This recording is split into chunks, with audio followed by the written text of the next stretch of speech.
The secret heroes who stopped Hitler from getting his own atomic b.omb.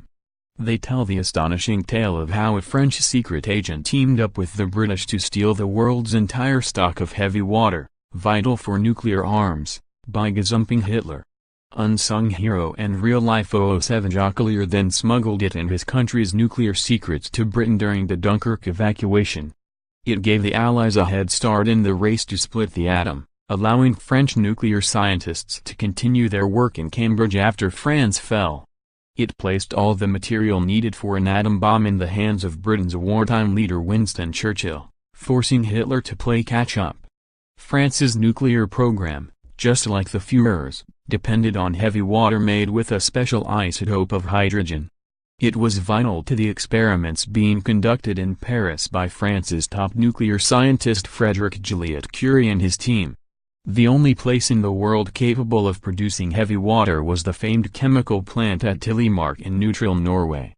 Long-lost files discovered in the National Archives at Kew have revealed how Hitler had agreed to buy the entire stock in 1939.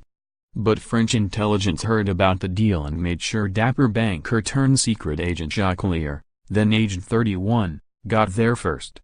Allier had been a bigwig in banking before the war and his bosses knew he could use his influence with the plant's owners, Norsk Hydro, to buy every last barrel.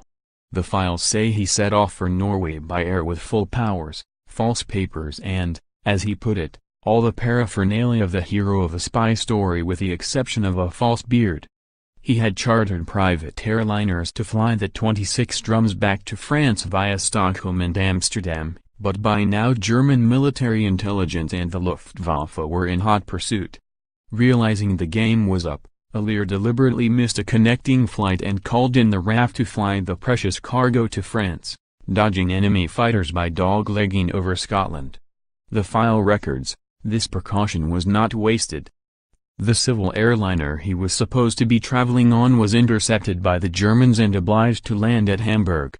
Dr. Juliette Desplat, of the National Archives, said, when the Germans started marching into Paris, the heavy water cylinders were sent to Clermont-Ferrand, in central France, where they were kept in the vault of the French National Bank. They were then hidden in a prison cell in Riom. When it became clear that France would fall, Allier enlisted inmates to carry the cylinders to his car. He drove to Bordeaux where he met Jacques Curie and fellow physicists Hans von Halban and Lew Kowalski and asked them to accompany the precious cargo to Britain. Jacques Curie refused to leave France, so Halban, Kowalski, the heavy water and their chief's calculations joined evacuating troops on British tramp steamer Broom Park at Dunkirk. The scientists spent the next 2 years at Cambridge, discovering how to create the chain reaction later used to unleash the power of the atom. After Hitler invaded Norway and took over the Telemark plant to restore his supply, Churchill insisted the factory be flattened. Hitler was knocked out of the nuclear race by Allied air raids and sabotage by the Norwegian resistance, as later celebrated in the 1965 Kirk Douglas war film The Heroes of Telemark. In the real-life operation, Norwegian saboteurs, trained by the British Special Operations Executive, braved ravines and icy rivers to place explosives in the plant. The entire team escaped, stopping production for several months. Repeated bombing raids eventually led to the Germans quitting their efforts.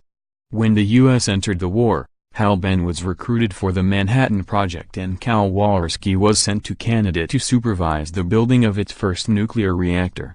Allier's name was never mentioned in the official accounts and his role was so secret he never even got a medal. But he has now been revealed as the unsung hero of Telemark by the National Archives for an exhibition at the French National Library in Paris. After the war, Allier, who died in 1966, returned to banking, became Norsk Hydro chairman and a guiding light of France's energy industry.